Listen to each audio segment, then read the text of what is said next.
하루아침에 통장에 있던 전 재산 1억 2천만 원이 인출되는 사건이 발생했는데요. 문제는 경찰도 은행도 그 원인을 전혀 알 수 없다는 겁니다. 피해자분 만나보겠습니다. 지난 7월 통장에 돈이 사라진 사실을 알았지만 아직까지 해결책을 찾지 못하고 있다는데요. 이유가 있었습니다.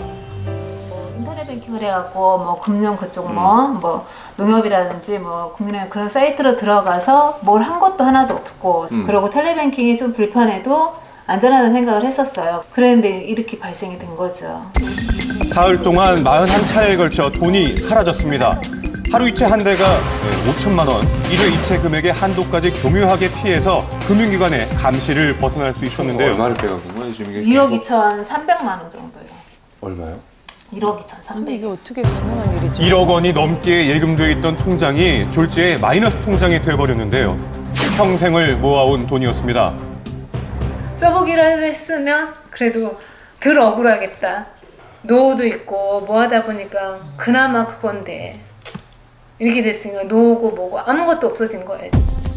피해자 이 씨는 평소 은행 창구와 텔레뱅킹만 이용했다고 합니다. 그러니까 계좌번호 필요하고 그다음에 주민번호 필요하고 그다음에 통장 비밀번호 필요하고 자금이체 비밀번호 필요하고 보안 카드 번호 그렇게 필요해요. 이게 어떻게 뚫릴 수가 있죠? 네, 자신의 휴대전화로는 이체를 한 사실이 없는데 어떻게 돈이 빠져나가게 된 걸까요? 복제폰이라는 게 있습니다. 그거는 불법으로 이제 도청할 때 심부름센터 이런 데서 많이 쓰는 핸드폰인데 그 핸드폰을 가지고 이제 뱅킹을 한 게 확실합니다. 전문가는 범인들이 이 씨의 휴대전화를 복제해서 텔레뱅킹을 한 것이라고 추정을 하고 있었는데요. 경찰 조사 결과도 확인을 받습니다.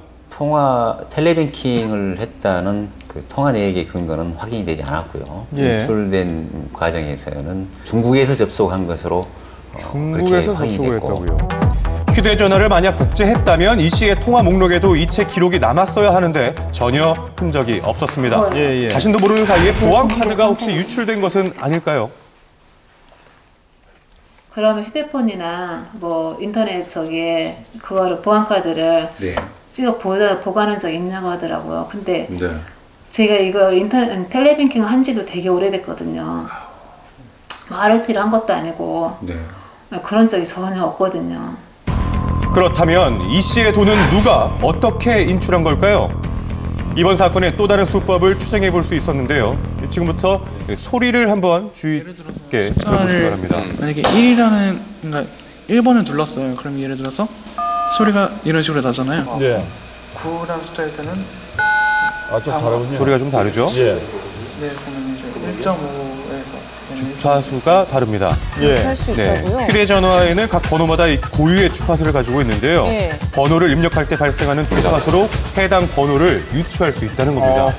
직접 실험을 해봤는데요. 1번은 휴대전화 키패드가 아니라 컴퓨터로 한번 소개해 볼게요. 사용 개시 및 비밀번호 네, 이렇게 휴대전화의 버튼을 누르지 않고도 소리만으로 입력해서 ARS가 작동을 하는데요.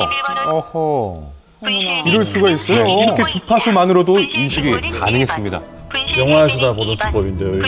아무튼 지금 해킹이 되긴 됐다는 얘기네요. ARS가 넘어가는 걸 직접 확인할 수가 있습니다. 단순한 수법이에요. 이제 이걸 가지고 반대로 역추적해서 소리만 듣고도 이제 주파수를 보고 아 이게 어떤 숫자를 누른 것이다 이걸 알 수 있게 되는 거죠. 즉 텔레뱅킹을 이용할 때 누르는 번호의 주파수를 장기간 모니터링하게 되면 개인정보를 수집하는 일이 가능하다는 이야기인데요. 좀 더 자세한 이야기를 들어봤습니다. 안녕하세요. 안녕하세요. 그 텔레뱅킹이라고 하는 거는 그 사람이 번호를 누를 때 나오는 소리를 가지고 그 동작을 하도록 되어 있습니다. 그래서 그 소리 나오는 부분을 녹음을 하게 되면 몇 번을 눌렀는지 이런 부분들도 다 확인이 가능하고요. 그래서 텔레뱅킹에 어떤 거래를 하고 있는 내역을 다 해커들이 알 수가 있습니다.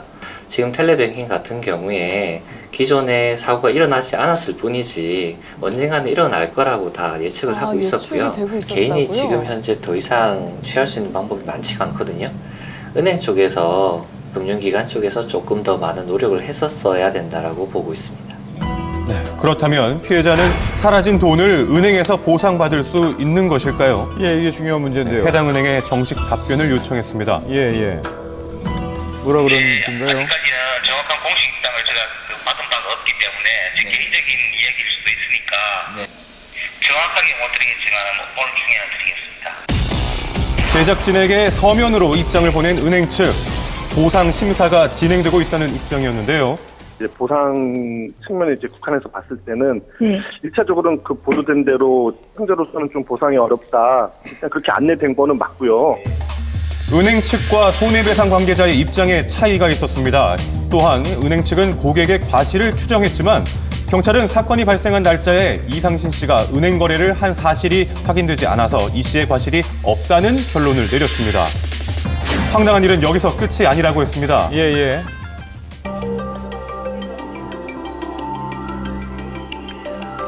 그 처음에 문자가 왔어요. 이자 두라고. 이래저래 연체돼갖고 이자 두라고 그러고. 처음에 무시했죠. 이게 말이 되냐고. 그쪽에서 통장에서 그렇게 이유 없이 나갔는데 이자 그 몇 푼 못 들어갔다고 몇만 원 안 들어갔다 이게 말이 되냐고 그랬죠. 금융사고 신고로 정지가 된 계좌에서 이자는 계속해서 빠져나가고 있는 상황인 겁니다. 이게 마이너스 통장을 쓴 셈이 된 거군요. 그렇습니다. 이 답답한 마음에 해당 은행을 찾아가 봤는데요. 저희는 그게 궁금한 게 꼭 내야 되냐. 그러고 그럴 경우 어떻게 처리가 되냐 농협에서는. 그 예금과 대출은 별개입니다. 대출은 우리가 해줬으니까 우리 돈이고 우리가 받아야 돼. 우리 세계처럼 보면 대출은 자산이고 이건 예금은 부채하거든 너무 돈이라 우리 돈이 아니야 예금은. 이건 대출은 이자는 돈이 그녀는 은행을 믿은 죄밖에 없다고 말합니다. 3개월 동안 계속되고 있는 공방. 제작진은 해당 은행 측에 재차 입장을 밝혀줄 것을 요청했는데요. 그리고 7시간 전 해당 은행 측은 또 다른 입장 전문을 보내왔습니다. 그래요.